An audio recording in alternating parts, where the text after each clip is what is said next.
പെരിന്തൽമണ്ണ ആലിപ്പറമ്പ് പാറക്കണ്ണിയിൽ ഷോക്കേറ്റ് മരിച്ച മുഹമ്മദ് അഷ്റഫിന്റെയും മകൻ അമീൻ മുഹമ്മദിന്റെയും മൃതദേഹം വൻ ജനാവലിയുടെ സാന്നിധ്യത്തിൽ ഖബറടക്കി. പിതാവിന്റെയും മകന്റെയും ഒന്നിച്ചുള്ള മരണം നാടിനെ കണ്ണീരിലാഴ്ത്തി. ആലിപ്പറമ്പ് പാറക്കണ്ണിയിലെ കൃഷിയിടത്തിലാണ് മുഹമ്മദ് അഷ്റഫും മകൻ അമീൻ മുഹമ്മദും ഷോക്കേറ്റ് മരിച്ചത്. തന്റെ ചേന കൃഷിയിടത്തിൽ പന്നികളുടെ ശല്യം ഒഴിവാക്കാൻ മുഹമ്മദ് അഷ്റഫ് വൈദ്യുതി വേലി സ്ഥാപിച്ചിരുന്നു. ഞായറാഴ്ച രാവിലെ കൃഷിസ്ഥലത്തേക്ക് പോയ പിതാവ് ഉച്ചയായിട്ടും തിരിച്ചുവരാത്തതിനെ തുടർന്ന് മകൻ അമീൻ മുഹമ്മദും മകൾ മുഹസിനെയും പിതാവിനെ തിരഞ്ഞ് പാടത്തെത്തുകയായിരുന്നു.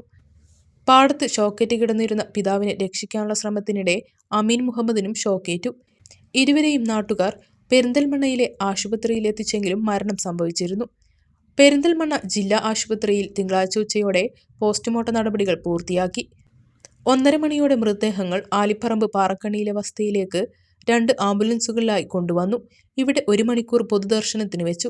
തോരാതെ മഴ പെയ്തിട്ടും ഇരുവരെയും അവസാനമായി കാണുന്നതിന് സ്ത്രീകൾ ഉൾപ്പെടെ വൻ ജനാവലി പാറക്കണ്ണിയിലെ വീട്ടിലെത്തി. Najeeb Kanthapuram MLA, block panchayat president AK Musthafa, Alipparamba ഗ്രാമപഞ്ചായത്ത് പ്രസിഡന്റ് KT അഫ്സൽ തുടങ്ങിയ ജനപ്രതിനിധികളും നേതാക്കളും അന്തിമോപചാരം അർപ്പിക്കാൻ എത്തിയിരുന്നു. 3 മണിയോടെ കളപ്പാട്ടുകുഴി ജുമാ മസ്ജിദ് ഖബർസ്ഥാനിൽ ഇരുവരുടെയും മൃതദേഹം ഖബറടക്കി. 2 ഖബറുകൾ തൊട്ടടുത്താണ് ഒരുക്കിയത്. നാടിന് തീരാനോവായി അവർ അവസാന യാത്രയായി. മരണത്തിനും ഒന്നിച്ച സ്നേഹം നിറഞ്ഞ മകനും ബാപ്പയും ഒന്നിച്ച് അന്ത്യവിശ്രമം കൊള്ളും. News bureau, Perinthalmanna.